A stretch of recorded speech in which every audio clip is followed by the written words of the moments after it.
Aí vocês vão me perguntar, tá, mas na hora dificilmente vai ter esse alinhamento. Tudo bem, né? Você pode ter um jogador aqui, você pode ter um jogador aqui, né? Você pode ter dois jogadores assim, um aqui, como joga mais ou menos o Cariocas. Então, o que a gente tem que ter em mente? E o que eu vou falar agora, principalmente para as QBs.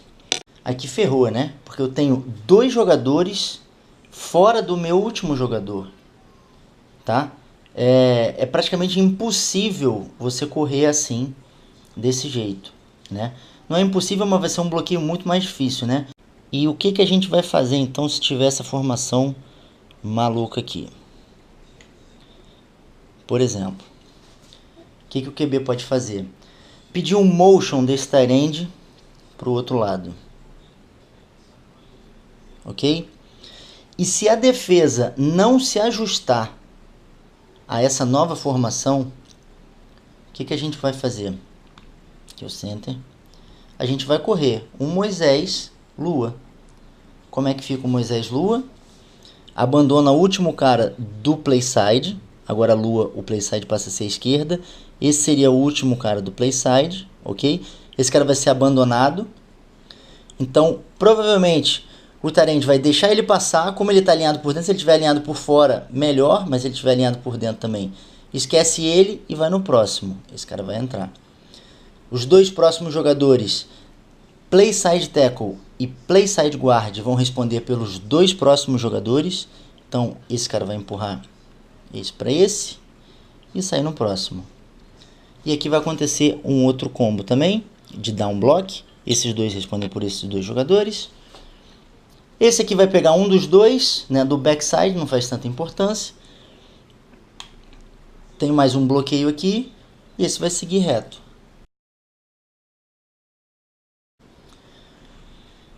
Ou de outra forma, né, encontrando uma superioridade numérica no playside, né? Então, recapitulando, se tiverem dois jogadores por fora do nosso último homem, não tem como executar essa jogada, tá? Então o QB vai ter que ler isso. Uma alternativa é jogar o tight end pro outro lado, e se a defesa não se reajustar, vamos correr Moisés pro outro lado, ok? Então como é que seria? Outra alternativa, né, que eu falei. O Tyrande vai abandonar o último homem. Então, se o último homem estiver por dentro, abandona. Se estiver por fora, abandona também. Vamos supor que ele veio por dentro, abandonou. E o Tyrande pega o próximo. Aí fica mais fácil ainda. Porque eu vou ter um combo de dar um bloco aqui. E esse cara aqui espera para vir o próximo. Provavelmente vai ser esse cara aqui. Mas ainda tem um outro combo de dar um bloco aqui, ó, que vai sair nesse. Então vai ficar provavelmente um jogador aqui para dois bloqueadores nossos. Ou de repente, se esse tentar escapar, vai ter um bloqueio aqui, né? Esse aqui vai ficar com kick out, né, de quem entrar. E se esses dois entrarem aqui, melhor ainda. Você dá um kick out em um e o outro deixa vazar, que a corrida vai ser pro outro lado mesmo. Aqui mantém um kick out do fullback e a corrida se dá desse lado. E dessa mesma maneira vão surgir dúvidas, porque na hora pode ter uma formação totalmente diferente, totalmente não convencional, como essa aqui, por exemplo. Tá? Uma 52 com 5 jogadores na linha e 2 linebackers só.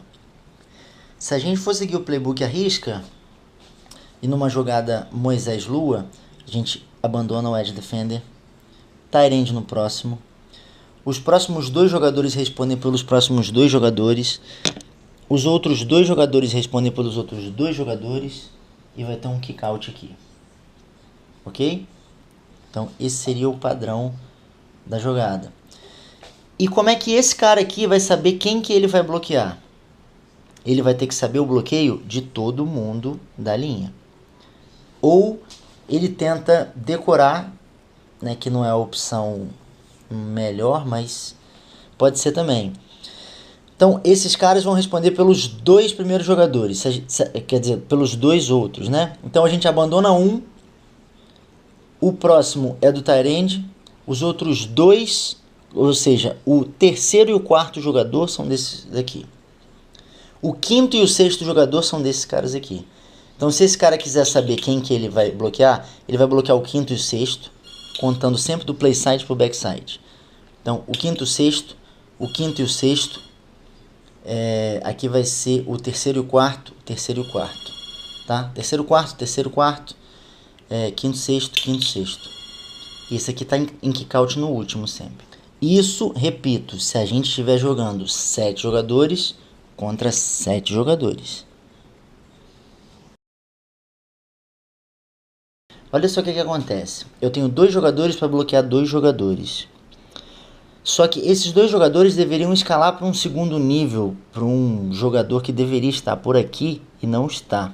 O combo do lado, que seria do center e do guard, fica prejudicado, porque esses 2 jogadores responderiam por esses 2 jogadores, sendo que eu tenho um jogador na frente do center. Então esse jogador teria que se desmarcar e acontecer isso aqui, ó. Isso é quase impossível de fazer na prática. Então, a melhor opção quando isso acontecer é essa dupla aqui perceber isso e realizar a seguinte coisa. Esses 2 vão juntar nesse e vão encaixotar todo mundo aqui, ó. Esse aqui vai sair nesse. E aí, se esse jogador tentar fazer isso, um dos 3, quem tiver menos envolvido no bloqueio, que provavelmente vai ser esse, vai fazer isso aqui. É o jeito que dá. E aqui eu vou ter 2 jogadores sendo bloqueados. Na prática é isso que acontece, né? A gente sabe que isso aqui sobra do fullback e a corrida vai por aqui.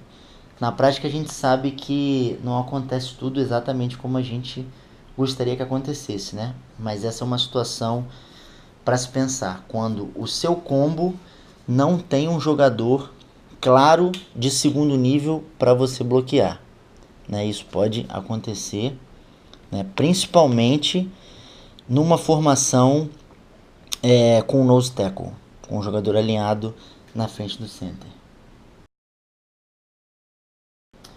Agora eu queria explicar aqui rapidamente por que a gente abandona o cara do play side, o último cara do play side.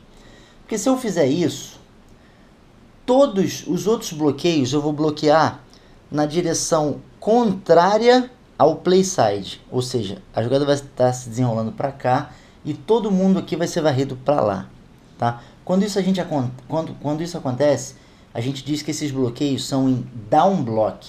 Você bloqueia todo mundo para baixo. O que aconteceria se eu abandonasse um jogador do backside, o último jogador do backside? Provavelmente esses 2 jogadores responderiam por esses 2 jogadores.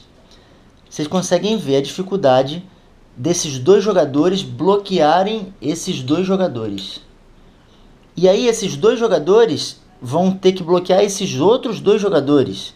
Então imagina a dificuldade de fazer isso. Isso a gente chama de um bloqueio em reach block, tá? Que você vai ter que alcançar ele e girar. E esse aqui é mais difícil ainda. E você provavelmente vai ter um kick out aqui e um bloqueio saindo aqui, por exemplo, tá? Então, a gente aprendeu aqui bloqueios em reach block e down block. Os bloqueios em down block são mais fáceis, então a gente sempre vai tentar organizar uma jogada para bloquear em down block.